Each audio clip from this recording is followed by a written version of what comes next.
بسم الله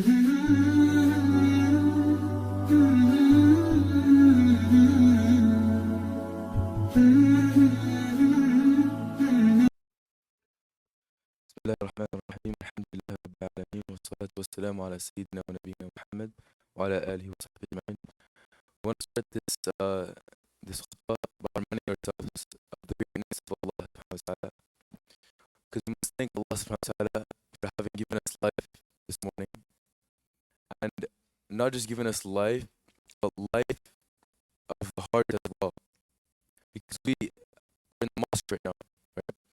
And if our heart isn't awake, we won't even think about coming to the mosque. We won't even have the importance of Jumu'ah in our heart. So we thank Allah subhanahu wa ta'ala for all the blessings He has given us. Like the Prophet ﷺ used to say, اللهم ما أصبح بي من نعمة أو بأحد من خلقك فمنك وحدك لا شريك لك لك الحمد ولك الشكر. There's not a single blessing of mine that I have woken up with today, or any of your creation, except that it's from you, O Allah subhanahu wa ta'ala. And the person who says this, the one who says this is he has thanked Allah for the whole day. I mean, he has done the required thanks to Allah for the rest of the day. And this love of Allah that we have in our hearts is something that the Sahaba radiallahu ta'ala anhum really took care of. It's something that they held to the highest standard. Allah says in the Quran, وَالَّذِينَ آمَنُوا أَشَدُّ حُبًّا لِلَّهِ, that the people who really believe in their hearts is more love for anything else. The highest thing that they hold in their hearts that they love the most is Allah subhanahu wa ta'ala. They don't love money, they don't love wealth, they don't love material things. The only thing that they love in their heart is Allah subhanahu wa ta'ala. And when we have this love of Allah subhanahu wa ta'ala in our hearts, and we acknowledge His greatness, because Tawheed, right? La ilaha illallah, the kalima, is not just loving Allah, but first and foremost acknowledging Him, that He is the one who has given us everything that we have, and He is the one who has given us life, and not only that, but He is constantly sustaining us. He is constantly sustaining us, meaning if my heart will not beat without the permission of Allah. My eyes will not blink without the permission of Allah. I will not be able to hear without the permission of Allah. I will not be able to speak without the permission of Allah. I will not be able to walk without the permission of Allah. These are all blessings that Allah subhanahu wa ta'ala has given us. When we acknowledge this, then we start loving Allah. How can we not love Him? He has given us life. He has given us the ability to literally do whatever we want. He has given us the ability to do either good or bad. He has given us life in general. And this is from the blessings of Allah subhanahu wa ta'ala. And that's what Allah has created us, right? He sustains us, like we said. And the Sahaba radiallahu ta'ala, which are the best of students, the best of teachers was Rasulullah sallallahu alaihi wasallam, and the best of students were the Sahaba radiallahu ta'ala, the companions of the Prophet sallallahu alaihi wasallam. And the thing that they learned from the Prophet sallallahu alaihi wasallam before they learned Quran, before they learned Salat, before they learned prayer, was the conviction in this kalima la ilaha illallah. Because in essence, this la ilaha illallah, it's the foundation of our religion, right? Everything comes after. Because when you're convinced that this creator, when you acknowledge that He exists, this creator, this sustainer, like we said, if He doesn't want my heart to beat, I will not be. If He doesn't want me to be alive, I won't be alive. When we acknowledge this truly, we will recognize His greatness, and we will follow His commandments. Allah subhanahu wa ta'ala, we will follow His commandments. That's why the Sahaba radiallahu ta'ala anhum, before learning the Quran, before learning the Salat, the Prophet sallallahu alaihi wasallam was just working on their iman. They were building their iman, their conviction in this kalima la ilaha illallah. And when this kalima was it was strong in their heart, when they truly believed in Allah subhanahu wa ta'ala and they acknowledged Him, the salat was a blessing for them. The salat was a blessing for them. It wasn't something that they had to, do. It wasn't it wasn't like an obligation. They didn't see it as an obligation. They saw it as a blessing from Allah. They realized that now this creator that we have acknowledged, over time, it takes time to acknowledge the creator. It's to remove the love of this life, the love of this dunya, and replace it with the love of Allah subhanahu wa ta'ala. It's something that takes time. And the Sahaba radiallahu anhum, when they did this, they loved the prayer because they realized that this creator that created me and is sustaining me, He is the one who told me to pray.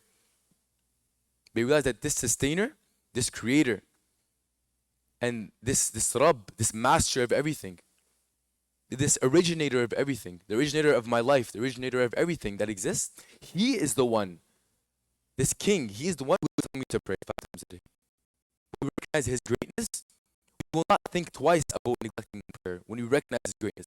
So, my dear brothers, if this negligence of our prayer, if we have this in our life, our negligence, it's because we haven't built our acknowledgement of Allah subhanahu wa ta'ala. It's normal. If we don't realize who's telling us to do something, we won't do that thing and we will neglect it, right? So just to repeat again, the Sahaba radiallahu anhum, they worked on their iman first.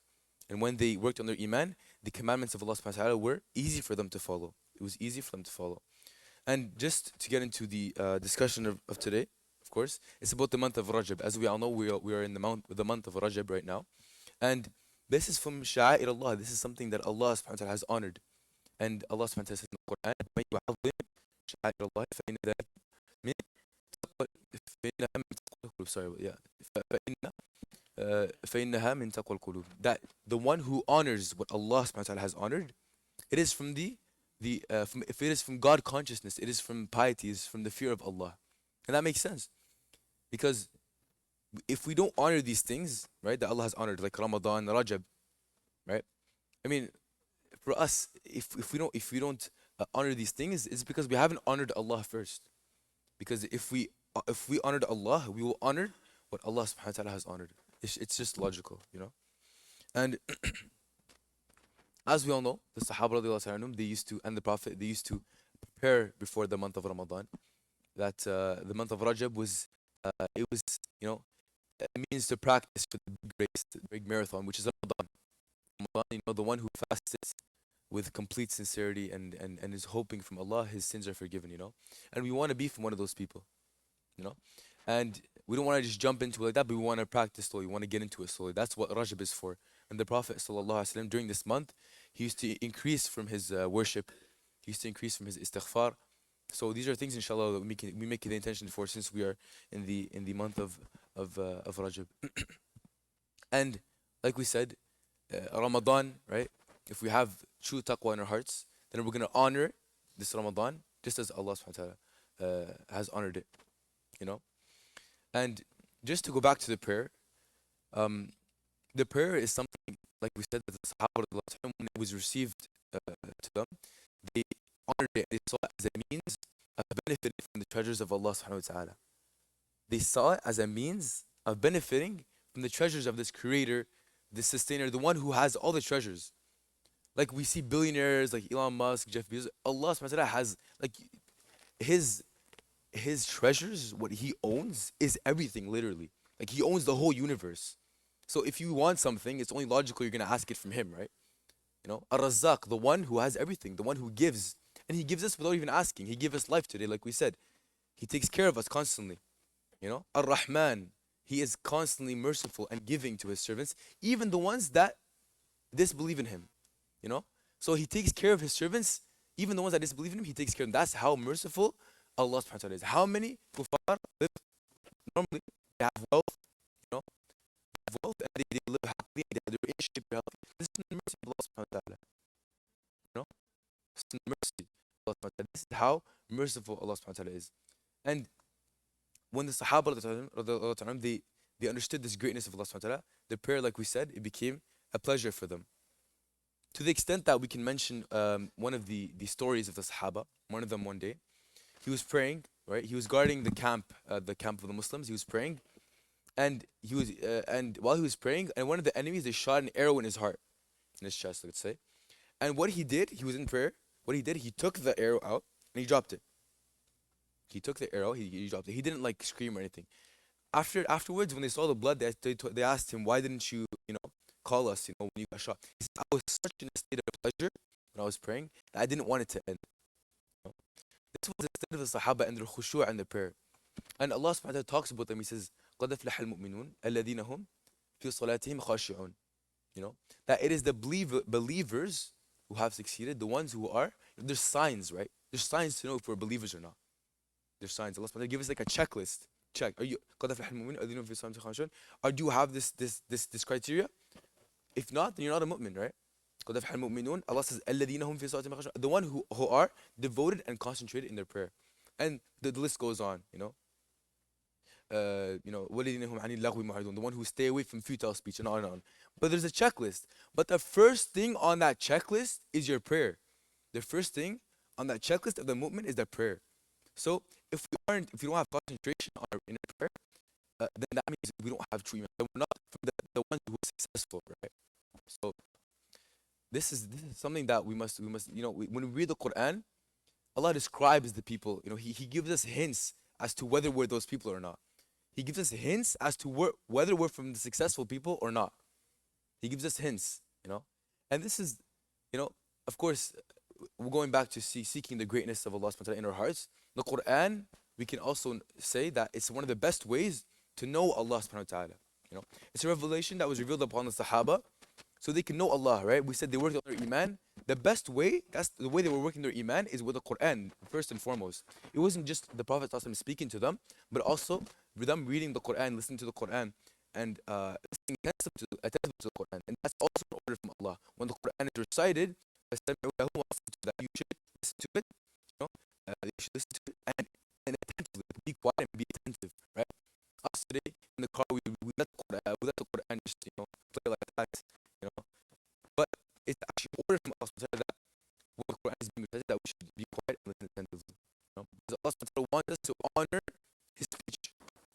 Allah wants us to honor His speech, and like we said, this is the Quran was the means for them to get close to Allah. Like Allah says, قُلْ هُوَ اللَّهُ أَحَدٌ. Say that Allah is one, first and foremost. That nothing can be able to say He is one. Allah is samad. He is self-sufficient, meaning nothing.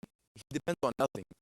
Us as humans, we might take it for granted. Like we think that we don't depend on anything, that we think we can do things on our own, but we depend on Allah. Like we spoke about, we depend on Allah in every single moment. Our heart can't beat without without Allah allowing it to. We can't see without the permission of Allah subhanahu wa ta'ala, right? So Allah subhanahu wa ta'ala, He's self-sufficient in that He doesn't need anyone. He's al-hayy. He was always alive. Us, we had to be given life by Allah subhanahu wa ta'ala. A few years ago, we weren't alive, right? We can count how old we are. We know that before that time, we were not alive. We were inexistent. هل أتى على الإنسان حين من الدهر لم يكن شيئا مذكورا. Has it not come to the realization that to the human being that he was nothing, but Allah subhanahu wa ta'ala, He was always there. He was always there, and He will always be there. And this is from the self-sufficiency of Allah subhanahu wa ta'ala, that He doesn't depend on anyone. He's self-sufficient. He's ever living, everlasting, and He was always there. This is from the attributes of Allah. And this is the way we should read the Quran. Because when we realize that Allah subhanahu wa ta'ala is self-sufficient, we will seek everything from Him. When we know that there's something at the top of that chain that created everything that's at the bottom, we're gonna ask that king. We're gonna ask that most powerful thing, right? The thing that's self-sufficient. We're gonna ask that thing. So that's the Sahaba of Allah. They asked Allah for that thing. When they needed salt, Sahabi needed salt, they asked Allah. When they needed shoelaces, ask Allah. When's the last time one of us did Salatul Istikhara? When's the last time I did Salatul Istikhara when I wanted to make a decision? Which program should I take at university? Salatul Istikhara right away. When's the last time we did that? Ask yourself. Sahaba, they used to do Salatul Istikhara in all of their affairs. They used to ask for Allah to help them in their affair, and if this affair is good for them, to make it easy for them, and if this affair is bad for them, to take it away from them. They used to ask this from Allah subhanahu wa ta'ala in all of their affairs, because they depended on Him. They realized that nothing can depend, that nothing, that Allah subhanahu wa ta'ala is the only thing that is independent. So, as beings, we must ask from the only one who is independent, This is the conviction that we should work for, inshallah. And this is the true essence of La ilaha illallah. Of course, it's oceans, La ilaha illallah is oceans. But we should work towards having true conviction of this kalima in our heart. And when we have this true conviction of this kalima in our heart, we will become from those who are successful. Ask us to make this a means of taqwa for us, and to make us reach Ramadan, and to make it a means for guidance for us. جزاكم الله خير. سبحانك اللهم وبحمدك أشهد أن لا إله إلا أنت أستغفرك وأتوب إليك.